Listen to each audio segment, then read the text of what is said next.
أعوذ بالله من الشيطان الرجيم بسم الله الرحمن الرحيم السلام عليكم ورحمة الله وبركاته الحمد لله رب العالمين والصلاة والسلام على أشرف الأنبياء والمرسلين وعلى آله وصحبه أجمعين أشهد أن لا إله إلا الله وحده لا شريك له وأشهد أن سيدنا محمدا عبده ورسوله قالوا سبحانك لا علم لنا إلا ما علمتنا إنك أنت العليم الحكيم ولا حول ولا قوة إلا بالله العلي العظيم رب اشرح لي صدري ويسر لي أمري واحلل عقدة من لساني يفقه قولي أما بعد الحمد لله مسلمين مسلمات hadirin hadirat para jemaah yang dirahmati dan dikasihi oleh Allah Subhanahu wa taala sekalian. Pertama-tamanya terlebih dahulu marilah sama-sama kita rafakkan puji dan syukur kehadrat Allah Subhanahu wa taala di atas limpah kurnianya, keizinan, inayah, kesempatan yang Allah masih beri lagi kepada kita. Pada hari ini, pada ketika ini, kita di antara hamba-hambanya yang dipilih oleh Allah Subhanahu wa taala untuk berada di dalam rumah Allah Subhanahu wa taala ini. Mudah-mudahan kita sentiasa diberinya kekuatan, kesihatan untuk melaksanakan ketaatan dan juga ibadah kepada Allah Subhanahu wa taala insya-Allah. Hadirin hadirat muslimin muslimat, ibu-ibu, ayah-ayah, para jemaah yang dirahmati dan dikasihi oleh Allah Subhanahu wa taala. Insya-Allah kita sambung lagi dalam kitab Adabul Mufrad karangan Al-Imam Al-Bukhari rahimahullahu taala. Kita berada pada muka surat yang ke-39. Masih dalam bab yang ke-20. Bab birri man kana yasilu abuh. Bab pada menyatakan berbakti kepada kawan ayahnya. Termasuk jugalah ibu pun, kan?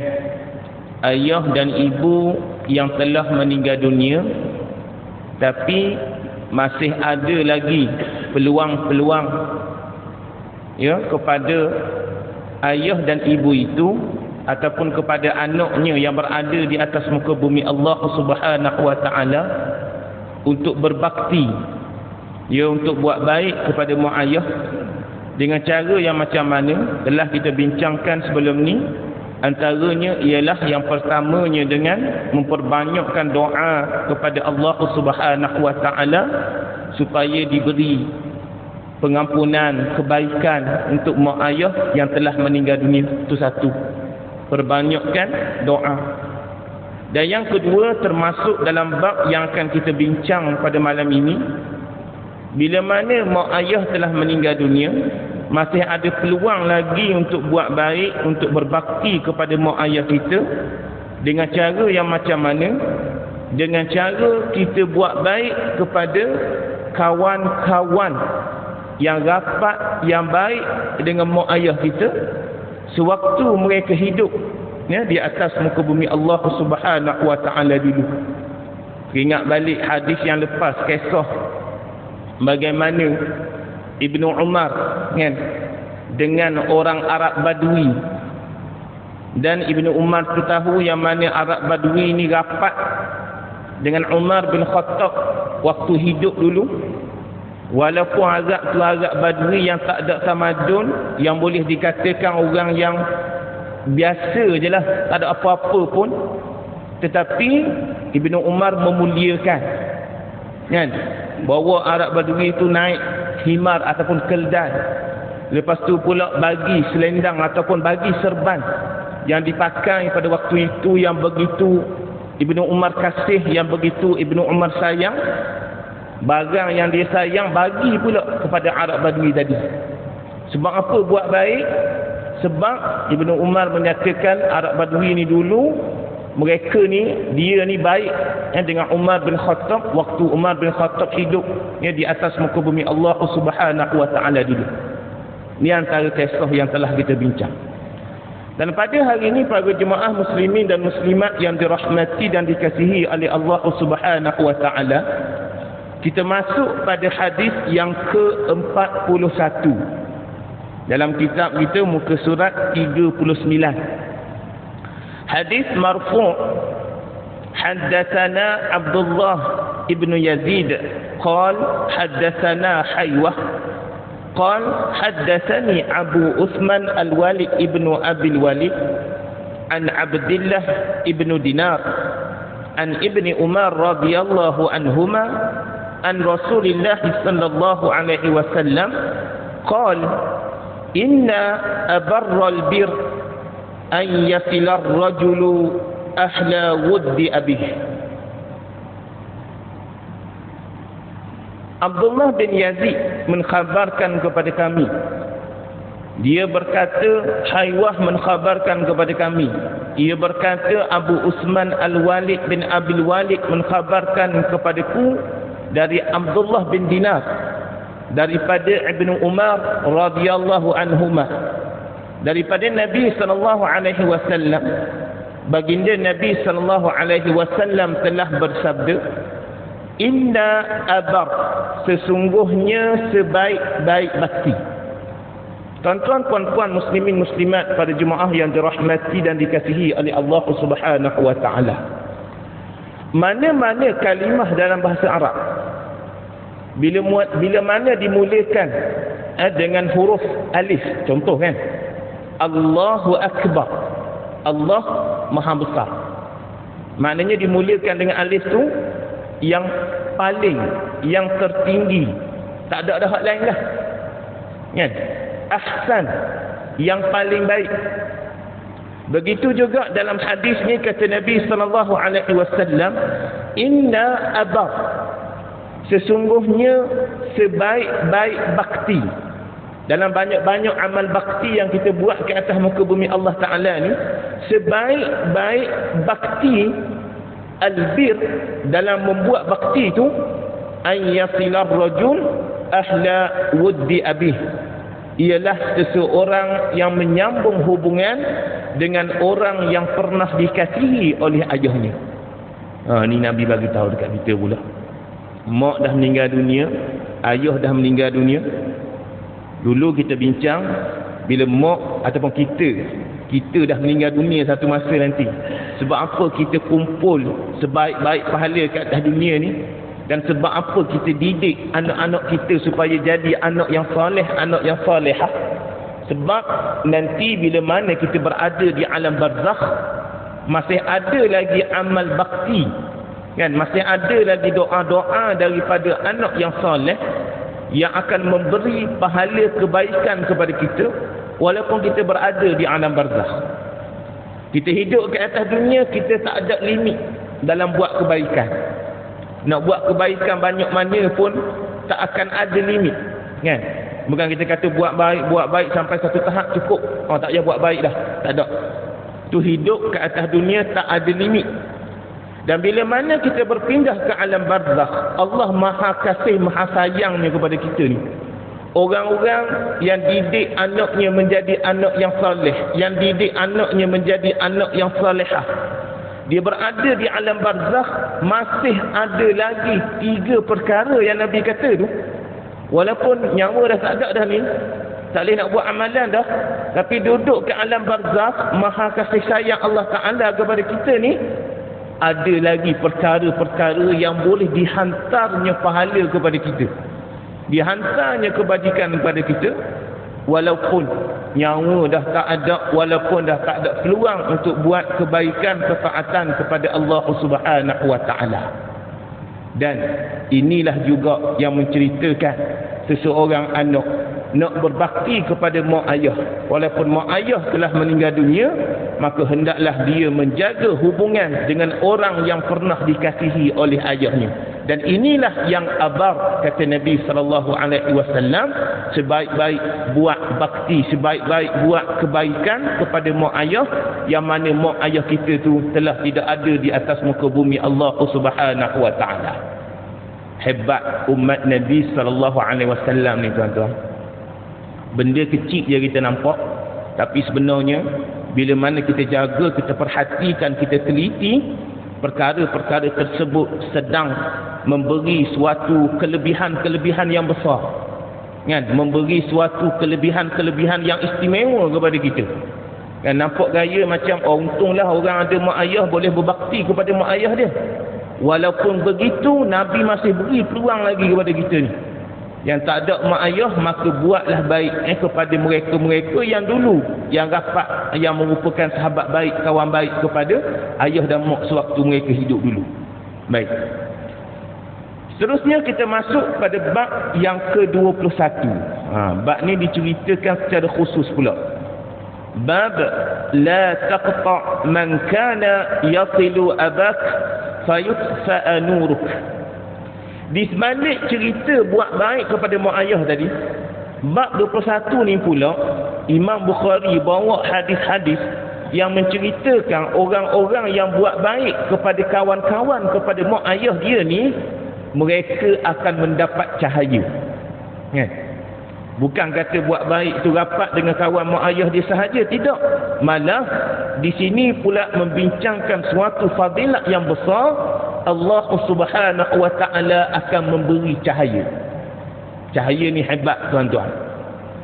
Di padang mahsyar nanti berbeza orang-orang yang beriman dengan orang-orang munafik.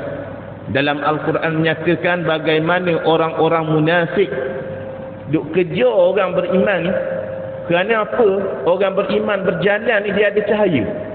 Orang munafik dalam keadaan gelap, maka duk kejar nak pinjam cahaya daripada orang beriman.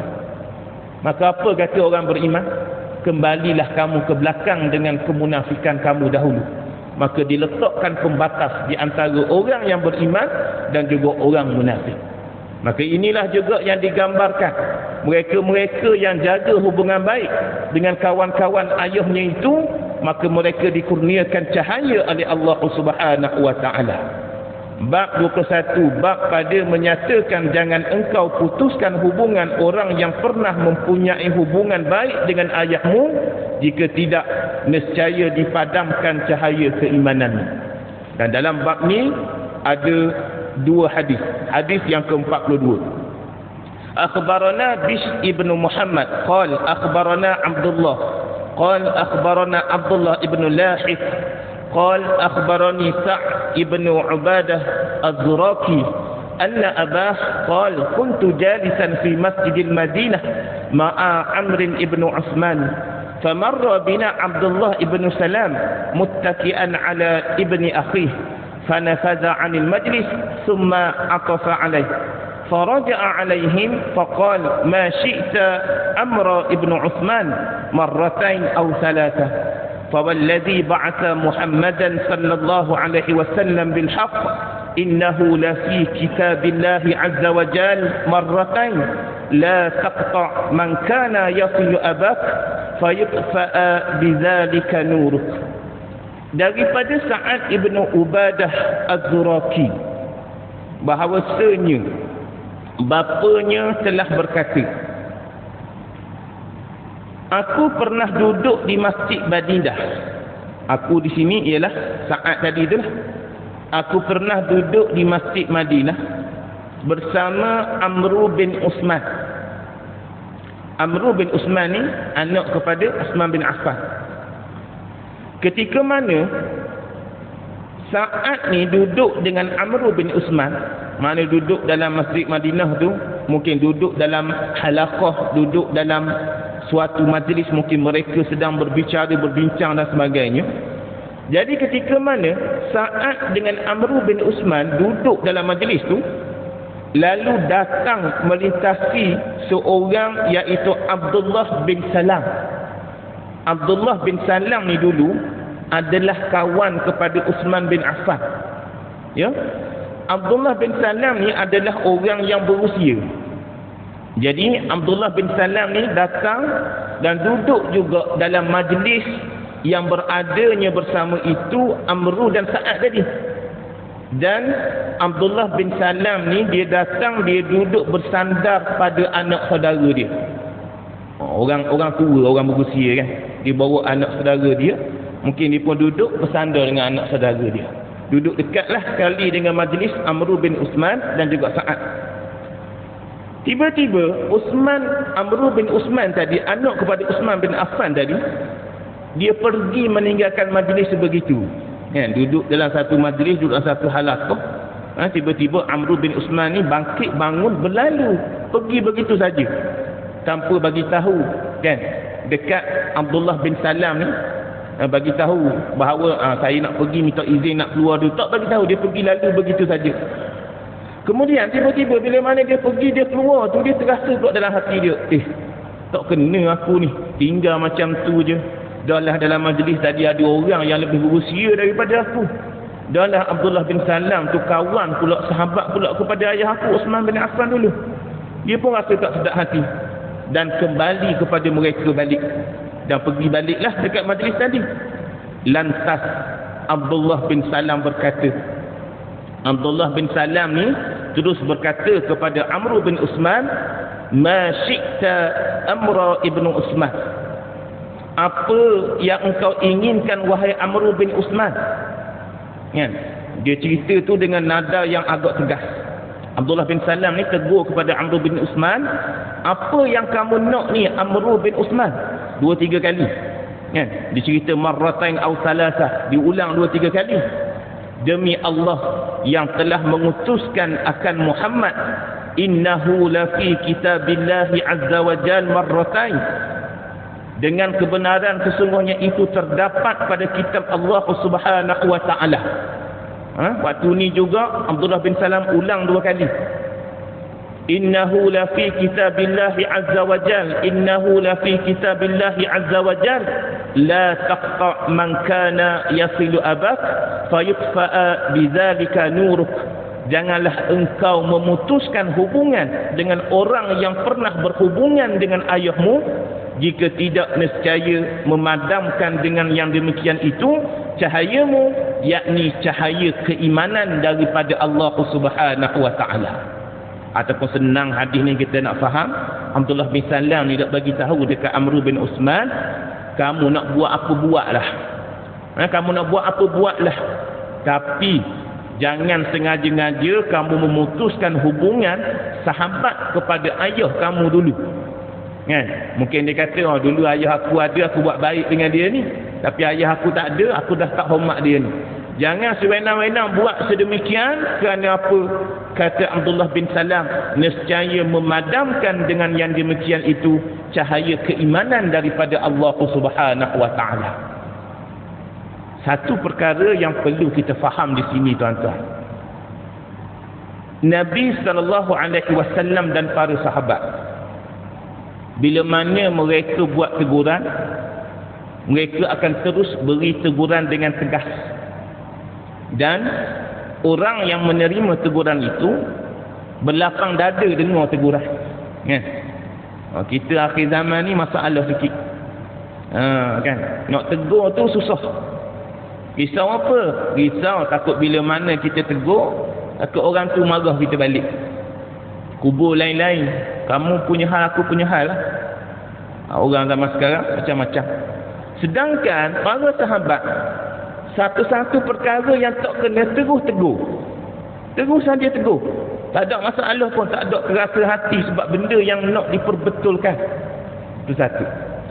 Yang kedua, bagaimana mendidiknya seseorang remaja, seseorang anak supaya ada adab dengan orang yang lebih berusia daripada mereka.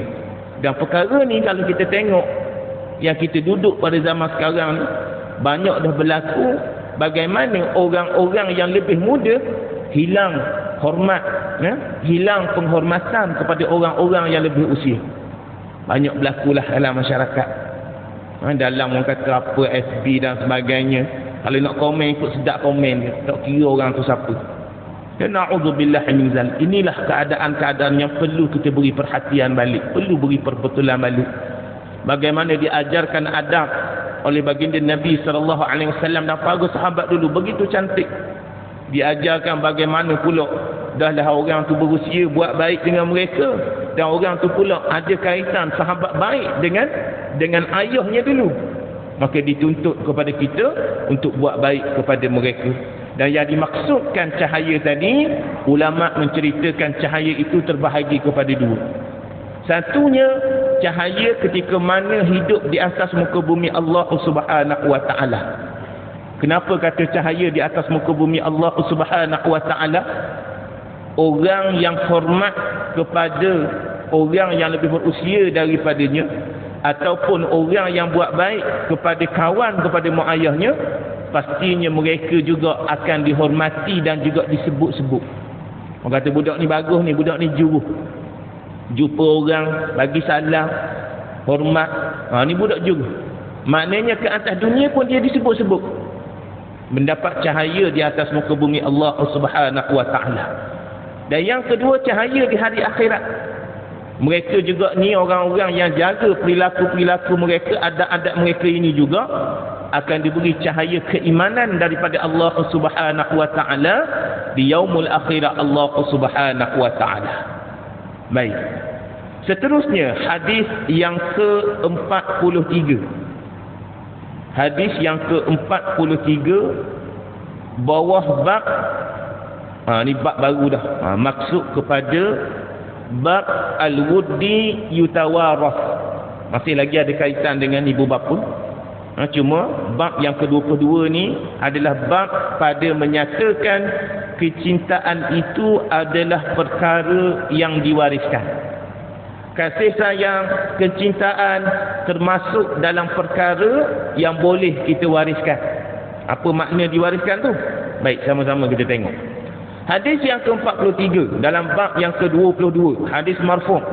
Haddatsana Bishr ibn Muhammad qal akhbarana Abdullah qal akhbarana Muhammad ibn Abdul Rahman an Muhammad ibn Fulan ibn Talhah an Abi Bakr ibn Hazam an rajulin min ashabin Nabi sallallahu alaihi wasallam قال كفيتك أن رسول الله صلى الله عليه وسلم قال إن الود يتوارث.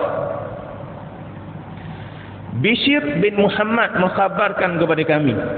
Bila mana dimulakan dengan haddatsana Bishr ibn Muhammad, maknanya Bishr bin Muhammad ni adalah guru kepada Imam Bukhari. Bishr bin Muhammad mengkhabarkan kepada kami. Ia berkata Abdullah mengkhabarkan kepada kami. Ia berkata Muhammad bin Abdul Rahman mengkhabarkan kepada kami dari Muhammad bin Fulan bin Talhah daripada Abu Bakar ibnu Hazam, daripada seorang lelaki daripada kalangan sahabat Nabi sallallahu alaihi wasallam, dia telah berkata. Tengok sanad ni, daripada Abu Bakar ibnu Hazam, daripada seorang lelaki daripada kalangan sahabat Nabi sallallahu alaihi wasallam, dia telah berkata. Jadi tak tahu siapa lelaki tu. Dinyatakan dalam sanad ni daripada seorang lelaki daripada kalangan sahabat Nabi. Maknanya sahabat tapi tak tahu siapa. Ya. Dan antaranya juga hadis ni dinilaikan sebagai hadis dhaif. Ya, dhaif yang ringan. Bila mana hadis dimasukkan dalam kitab Adabul Mufrad ini adalah hadis untuk kita beramal. Walaupun dhaif, tapi dhaif yang ringan boleh kita jadikan sebagai fadailul amal, untuk kita buat amalan dalam kehidupan kita. Jadi kadang-kadang bila mana kita tengok sanad ni, seolah-olah kita kata hadis ni dhaif sebab dalam sanad tu dinyatakan daripada seorang lelaki kalangan sahabat Nabi. Tak cerita nama siapa. Jadi jangan kita cepat sangat. Hadis ni dhaif sebab dalam sanad tu dinyatakan seorang lelaki daripada kalangan sahabat Nabi. Tak cerita pun nama siapa. Sebab itulah hadis ni dhaif. Tidak, tuan-tuan. Ingat, as-sahabah kulluhum udul. Sahabat Nabi sallallahu alaihi wasallam kulluhum, semuanya adalah adil, dan mereka adalah tidak sama sekali akan melakukan pendustaan kepada baginda Nabi sallallahu alaihi wasallam. Jadi bila mana dikaji balik oleh ahli hadis, dhaif di sini disebabkan Muhammad bin Abdul Rahman dan Muhammad bin Fulan bin Talhah ni. Sanad yang atas tadi itu adalah orang yang tidak dikenali. Bukan disebabkan yang namanya seseorang daripada kalangan sahabat Nabi. Bukan sebab tu. Tapi sebab individu lain. Ya? Bila mana sebut sahabat, maka semuanya adalah adil. Itu berkaitan sanad sedikitlah. Baik. Dalam hadis ni kata Nabi sallallahu alaihi wasallam, innal wudda yutawaraf. Sesungguhnya kecintaan itu adalah sesuatu yang boleh diwariskan. Baik. Dalam bab ni nak ceritakan tentang pentingnya kita ni seorang ibu dan seorang ayah perlu menunjuk tauladan yang baik kepada anak-anak kita, untuk kita ni cintakan kepada mereka orang-orang yang melaksanakan amal soleh. Sebab bila mana kita cintakan kepada orang-orang yang melaksanakan amal soleh itu, secara tidak langsung kita sedang mendidik mereka turut untuk mencintai amalan-amalan yang soleh. Ya, contoh kehidupan kita. Kalau tuan-tuan ibu ayah datang ke masjid, setiap hari anak dia pun tahu, mak ayah aku setiap waktu akan datang ke masjid. Ya. Dan kita pun juga kadang-kadang ajak anak kita datang ke masjid. Maka suatu masa nanti tidak mustahil anak kita pun akan terasa, oi, mak ayah aku datang masjid aku bila lagi nak pergi masjid. Mak ayah aku sentiasa menceritakan tentang orang-orang yang soleh, sentiasa cerita tentang tok guru ni ajar perkara ni, ustaz ni dok ajar kitab ni, ustaz ni dok ajar ilmu ni. Maka secara tidak langsung anak-anak itu juga akan mencintai orang-orang yang soleh. Jadi ini juga yang menceritakan tentang dorongan ataupun kesungguhan agar mencintai dan menyayangi orang-orang yang bertakwa dan membenci para pelaku maksiat, supaya watak ini diwarisi oleh anak keturunan sehingga mereka memperoleh manfaat dalam kehidupan dunia dan akhirat. Jadi mengajak anak-anak kita ni supaya benci perbuatan yang dimurkai oleh Allah Subhanahu wa taala, dan kebencian itu juga akan diwarisi. Kan? Bila kita duk amal selalu, duk ajar selalu, maka kecintaan itu akan dituruti oleh anak-anak keturunan kita. Sama jugalah dalam bab contoh seorang ayah menunjukkan tauladan ataupun perangai yang tak elok, maka anaknya juga suatu masa nanti akan mewarisi, akan ikut juga contoh perangai-perangai tabiat ayah mak yang tidak elok tadi tu. Maka inilah juga memerlukan kepada tarbiyah pembentukan, supaya kita ni sentiasa mencintai, menyayangi perkara-perkara yang mendekatkan diri kita kepada Allah Subhanahu wa taala. Baik. Bab yang ke-23. La yusammi ar-rajul abah wa la yajlis qablah wa la yamshi amamah. Sekarang ni diceritakan pula secara detail apa lagi perkara-perkara yang kamu tak boleh buat kepada ayah kamu. Bab pada menyatakan jangan seseorang menyebut ayahnya dengan namanya, jangan duduk sebelumnya, dan jangan berjalan di hadapannya. Dalam bab ni ada 3 benda. Larang memanggil nama ayah dengan namanya, larang duduk sebelumnya, dan larang berjalan di hadapannya. Baik. Hadis yang ke-44 kita tengok. Haddatsana Abu Rabi' an Ismail ibn Zakaria qala haddatsana Hisham ibn Urwah an abih Awai anna Aba Hurairah absar rajulain faqala li ahadihima ma hadha mink faqala abi faqala la tusammihi bismihi wala tamshi amamah wala tajlis qablah. Bahawasanya Abu Hurairah radhiyallahu an, Abu Hurairah ni ketika mana jalan, dia melihat dua orang lelaki, rajulain, ada dua orang lelaki sedang berjalan. Ya, dua orang lelaki ni sedang berjalan di hadapan dia. Lalu Abu Hurairah ni berkata kepada salah seorang daripada keduanya. Maknanya sekarang ni Abu Hurairah tak kenal pun orang ni, kan? Abu Hurairah tak kenal pun orang ni, cuma dia nampak ada dua orang berjalan ni. Lalu Abu Hurairah pun tanya salah seorang daripada keduanya, ma hadza mink, apa kaitan kamu dengan kawan kamu sebelah ni? Apa kaitan kamu dengannya? Gitulah lebih kurang. Kamu berjalan sama-sama ni, apa hubungan kamu dengan dia ni? Lalu jawab orang yang ditanya oleh Abu Hurairah itu, faqal abi. Jawab lelaki itu, yang sebelah aku ni adalah ayahku. Lalu kata Abu Hurairah, la tusammihi bismih wa la tamshi amamah wa la tajlis qablah. Lalu Abu Hurairah radhiyallahu an berkata, janganlah engkau panggil dia dengan namanya, janganlah engkau berjalan di hadapannya, dan janganlah engkau duduk sebelumnya. Tiga perkara ni Abu Hurairah tegur kepada lelaki tadi. Baik. Muslimin muslimat, pada jemaah yang dirahmati dan dikasihi oleh Allah Subhanahu wa taala. Pertamanya dalam bab ni diceritakan juga bagaimana Abu Hurairah radhiyallahu an menegur tadi. Kan, tegur kepada orang yang tak kenal. Sama juga bab tadilah. Dalam konteks teguran ni, tak kisah bagaimana keadaan, itu merupakan amalan para sahabat. Bila nampak sesuatu perkara yang tak kena, walaupun dia tak kenal orang tu, terus tegur. Kalau kita jangan main lah, tegur lebih kurang gitu. Kena selalulah perkara yang tak elok tu. Tapi itulah sebenarnya keadaannya. Dan bagaimana orang yang ditegur itu mempunyai, orang kata apa, menerima dengan dada yang lapang. Tak ada masalah. Tegur biasa. Tuan-tuan pernah pergi negara Arab pun, kadang-kadang benda yang dia tak kenal kita, dia nak tegur-tegur direct gitu je. Kan? Tegur-tegur direct gitu je.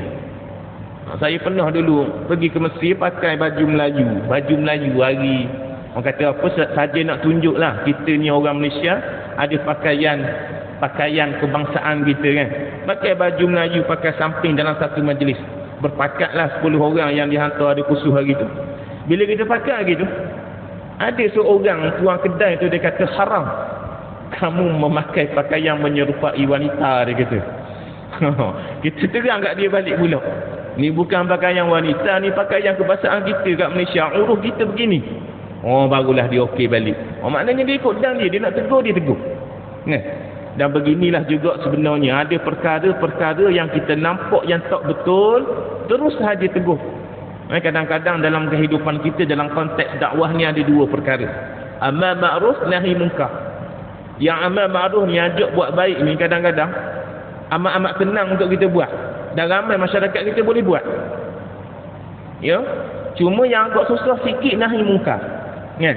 Nak tegur kesilapan. Yang kesilapan kat depan kita, kita nampak dah kesilapan tu, dan bagaimana cara kita nak tegur supaya kesilapan itu diperbetulkan. Dan teguran itu jugalah perlu teguran yang berhikmah. Bukan teguran yang sembrono ikut dan nak marah, cela, maki, hamun, tak. Kan? Hebatnya Islam, ya, adanya teguran-teguran yang kita buat itu pun menunjukkan bagaimana kita ni mempunyai adab-adab ya dalam agama Allah Subhanahu wa taala ini. Berbalik kepada hadis tadi, Abu Hurairah bagi tahu dekat lelaki ni 3 perkara. Yang pertama, jangan engkau panggil dia dengan namanya. Ya. Jangan engkau panggil dia dengan namanya. Maksudnya jangan memanggil ayah kita tu dengan nama ni sendiri. Ya. Kalau nama ayah tu kita kata nama apa? Nama Ismail. Tak panggil ayah, panggil Ismail tu. Ya. Jangan sewenang-wenangnya memanggil nama ayah dengan namanya. Di sini dia letakkan huraian antaranya orang yang memanggil ayahnya dengan namanya, maka dia adalah anak yang tak beradab. Anak yang tak beradab dan termasuk dalam uquq, anak yang derhaka kepada mak ayah. Melainkan panggilan itu adalah merupakan panggilan gurauan. Kan? Maknanya mak ayah kita pun tahu anak kita panggil ni adalah sebagai gurauan. Contohlah kan, kita nak panggil, nak hormat, ayah kita buat bergurau, nama ayah kita Ismail, kita pun panggil, Tan Sri Ismail buat apa tu, saja nak bergurau dengan dia, tak ada masalah. Yang dimaksudkan di sini, jangan memanggil ayah dengan nama ayahnya itu adalah panggilan yang kita panggil dan ayah kita tak reda ataupun ayah kita terasa hati dengan panggilan kita. Itu yang tak boleh. Yang kedua, janganlah kamu berjalan di hadapannya. Ketika mana berjalan tu, kita duduk ataupun cepat ataupun lebih daripadanya, dalam satu-satu situasi seolah-olah kita ni kurang ajar dengan ayah kita. Dalam situasi ataupun keadaan yang kita kata kita kena berjalan cepat sebab nak beri jalan ataupun nak tolong ataupun nak memudahkan jalan, itu tak ada masalah. Tetapi yang berjalan di hadapan yang dimaksudkan dalam hadis ini adalah menunjukkan seseorang yang tidak menghiraukan ayah dia. Lambat sangat ayah jalan, tinggal kat belakang, aku cepat tinggal, duduk depan tunggu. Tu yang dimaksudkan yang kurang ajar, yang uquq, yang derhaka kepada mak ayah. Begitu juga yang ketiga, wala tajlis qablah. Janganlah kamu duduk sebelumnya duduk. Yang dimaksudkan di sini adalah ketika mana, contoh kita berada dalam satu-satu majlis, kan, kita dijemput dalam satu-satu majlis, orang panggil kita, kita hadir bersama dengan ayah kita, kan, ayah kita tak duduk lagi, kita duduk dah, kan, sehingga kan kita tidak menghiraukan. Tambah-tambah pula kita ni ada pangkat, ada kelebihan yang menyebabkan tak pandang ayah kita ni. Maka inilah yang dimaksudkan, yang diharamkan, yang menunjukkan termasuk dalam bab uquq, bab derhaka kepada mak ayah. Baik. Muslimin muslimat, pada jemaah yang dirahmati dan dikasihi oleh Allah Subhanahu wa taala. Kalau tengok pada hadis yang ke-45 dan 46. Hadis yang ke-45 dan 46 juga masih menceritakan bagaimana seseorang yang nak menyebut ataupun memanggil ayah dengan nama panggilan. Orang Arab ni dia ada kunyah, ya, panggilan. Ini ustaz cuba ringkas lah, sebab hadis 45-46 ni kurang berlaku lah dalam masyarakat kita. Ya, kunyah yang dimaksudkan di sini contohlah nama Abu Hurairah, itu kunyah. Nama Abu Hurairah bukan Abu Hurairah pun, kan, Abu Abdul Rahman, itu kunyah. Jadi panggilan-panggilan kunyah ni adalah dibolehkan, bagi masyarakat Arab adalah dibolehkan. Contoh daripada hadis yang ke-45 ni, kalau kita boleh ringkaskan, daripada Syahad Ibnu Hausyab, dia telah berkata, telah keluar kami bersama Ibnu Umar, lalu berkata Salim kepadanya. Salim ni anak kepada Ibnu Umar. Salim ni kata, waktu solat, wahai Abu Abdul Rahman. Dia panggil ayah dia tu Abu Abdul Rahman. Sebab Ibnu Umar kunyahnya ataupun laqab panggilan kepadanya adalah Abu Abdul Rahman. Tak ada masalah, ya, dibolehkan. Begitu juga hadis yang ke-46. Yang terakhir itu diceritakan juga daripada Ibnu Umar. Beliau berkata, akan tetapi Abu Hafs Umar telah memutuskan sedemikian. Ya, hadis 46 tu, an Abdullah ibnu Dinar an Ibnu Umar qala lakin Abu Hafs Umar qada. Ada satu keadaan lagi, anaknya menyatakan akan tetapi Abu Hafs. Dia panggil ayah dia tu Abu Hafs. Kenapa? Sebab Umar ni juga digelar dengan Abu Hafs. Ayah kepada singa nak menunjukkan Umar bin Khattab ni seorang yang hebat, yang tangkas, yang gagah. Diceritakan Abu Hafs. Ayah kepada singa, Umar telah memutuskan. Maka dalam keadaan sedemikian juga dibolehkan dalam memanggil ayah dengan kunyah ataupun panggilan-panggilan yang digelarkan kepada mereka yang tidak menyalahi. Orang Arab ada kunyah-kunyah ni. Kalau kita dalam orang masyarakat Melayu ni tak ada lah berkaitan dengan kunyah-kunyah ini. Kedua hadis ini menunjukkan bahawa seseorang boleh memanggil dan menyebut ayahnya dengan kunyah, gelaran. Hal ini termasuk salah satu bentuk adab dan pemuliaan terhadap ayah, kerana ia tidak memanggil dengan namanya sebagaimana yang ada kalanya ia dilakukan kepada orang lain. Maka dibolehkan, diharuskan. Muslimin muslimat, pada jemaah yang dirahmati dan dikasihi oleh Allah Subhanahu wa taala, maka kita dah selesai sampai bab 24. Bab 25 nanti kita akan masuk pada berkaitan dengan silaturahim. Selepas mak ayah, ada lagi hubungan-hubungan tertentu yang kita kena jaga, yang kita kena kena jaga adab di dalam kehidupan kita. Jadi secara kesimpulannya, pelbagai dah dibawa contoh, kisah dan sebagainya, adab-adab yang perlu kita jaga, terutama kepada kehidupan mak ayah kita. Dan begitu besar ruang lingkup yang Allah beri kepada kita, walaupun mak ayah telah meninggal dunia, masih ada lagi keadaan-keadaan tertentu yang kita boleh berbakti kepada mereka. Wallahu ta'ala alam, mudah-mudahan ada kebaikan, ada manfaat untuk kita bersama, untuk kita laksanakan di dalam kehidupan kita. Mudah-mudahan ianya diberi barakah dan kebaikan oleh Allah Subhanahu wa ta'ala. Aqulu qawli hadha wa astaghfirullahal azim li wa lakum. Assalamualaikum warahmatullahi wabarakatuh.